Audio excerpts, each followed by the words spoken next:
inilah cara cepat untuk menghitung jenis. Katakanlah sebagai contoh, kami mencoba untuk mengurutkan array ini menjadi urutan naik dan menghitung sehingga ini bekerja baik ketika rentan angka setiap nilai bisa sangat kecil dalam array. Jadi katakanlah rentan nilai yang bisa kita miliki untuk setiap item adalah 1, 2, dan 3. Bagian pertama dari penerapan penghitungan akan menemukan indeks awal untuk setiap angka dan itu akan menjadi apa yang saya maksud. Dengan itu di langkah kedua dan pertama untuk melakukan itu adalah menghitung jumlah kemunculan untuk setiap angka dalam array. Jadi untuk contoh ini hanya ada satu kemunculan 0 dan 3 kemunculan 1.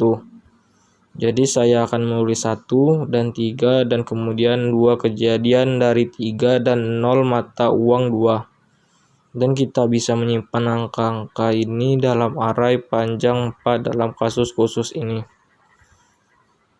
Setelah kami memiliki angka-angka ini, jumlah kejadian untuk setiap angka, langkah kedua akan menambah setiap angka di sebelah kanannya secara akumulatif.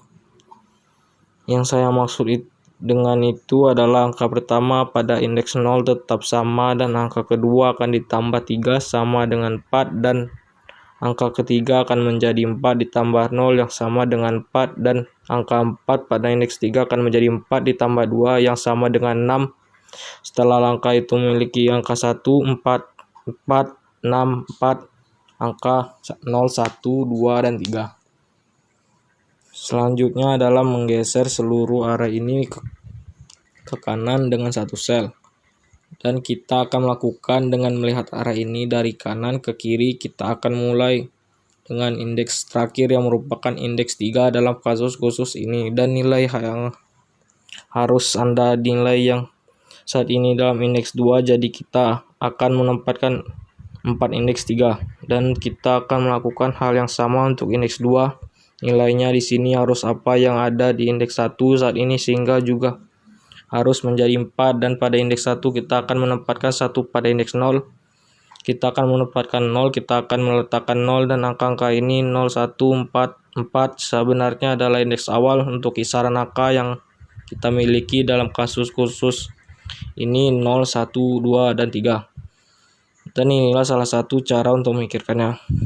Jika Anda melihat angka 3 atau indeks 3 yang angka yang sesuai, indeks awal yang sesuai adalah 4 dan itu karena ketika kita mengurutkan array ini, angka 3 akan mulai pada indeks 4. Cara lain untuk memikirkannya adalah bahwa ada 4 item sebelum angka 3 dalam array yang diurutkan. Dan itu harus jelas jika Anda hanya melihat array pertama yang kami buat. Array pertama yang kita buat ada 1 kejadian 0 dan 3 kejadian 1 dan 0 kejadian 2.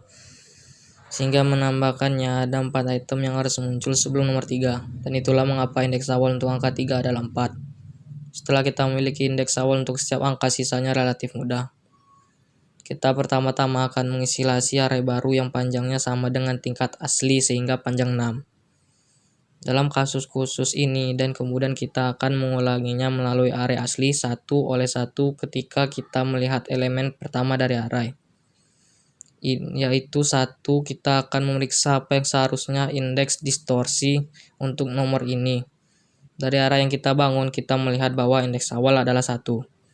Sehingga kita akan memasukkan angka ini ke dalam indeks 1 dari array baru.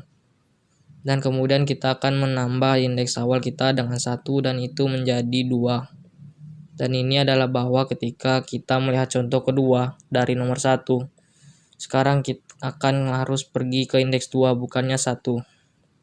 Dan kemudian kita akan ke increment itu lagi baik melakukan hal yang sama untuk setiap array.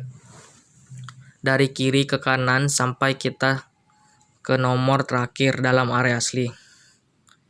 Sekarang Anda mungkin telah memerhatikan bahwa proses ini membuat perhitungan semacam algoritma.